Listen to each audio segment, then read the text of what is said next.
Okay, the Batman has announced an insane runtime, and also I've been a bit surprised people are upset that it's rated PG-13. So let's break down this story and kind of see where we stand on it. So I don't care so much about any of this stuff as long as it's good, and I get that that might sound like a generic answer, but look, The Dark Knight was 2.5 hours long, which in 2008 it was uncommon. That was a long runtime, and it was also rated PG-13. So I'm kind of wondering, what is the reasoning behind maybe some of the, not outrage, but reaction to the PG-13 rating over an R rating? First of all, with the length, I really think, look, if it's a good movie, then the length doesn't really matter so much.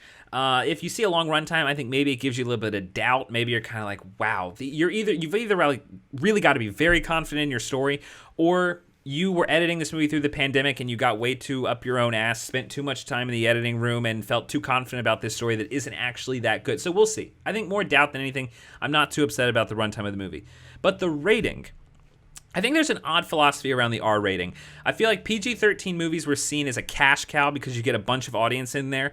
So when things like Deadpool or Joker were coming out, or like an X-Men movie with an R rating was talked about a lot, then it seemed kind of like, okay, y'all are actually going to try to do something new and exciting, kind of like what the X rating used to be with things like Clockwork Orange or Midnight Cowboy. You know, we had these movies decades ago. The X rating was, this is for adults, not like porn or adult films. It's like, this is a movie with very adult thematic concepts that need to be made for people that actually want to see serious things discussed. This is not a movie for kids, it's a movie for adults, and that's okay. And we don't have that now, and I feel like the push into the R rating, people being excited about an R rating, was something that was seen as kind of like a tease that maybe that's coming back. Maybe a superhero R-rated movie is a way of saying we're going to discuss difficult topics. That's why I loved Joker. I felt like it was actually talking about serious topics with an R rating and using that R rating to push into darker material.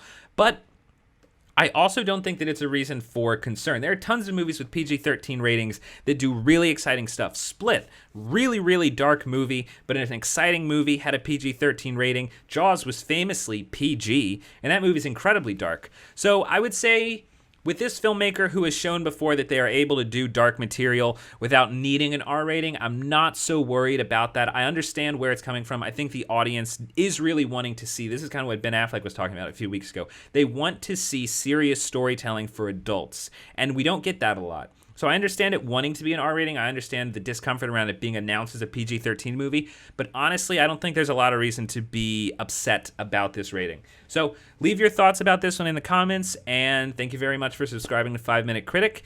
And if you haven't already, be sure to subscribe for future updates on reviews and movie news.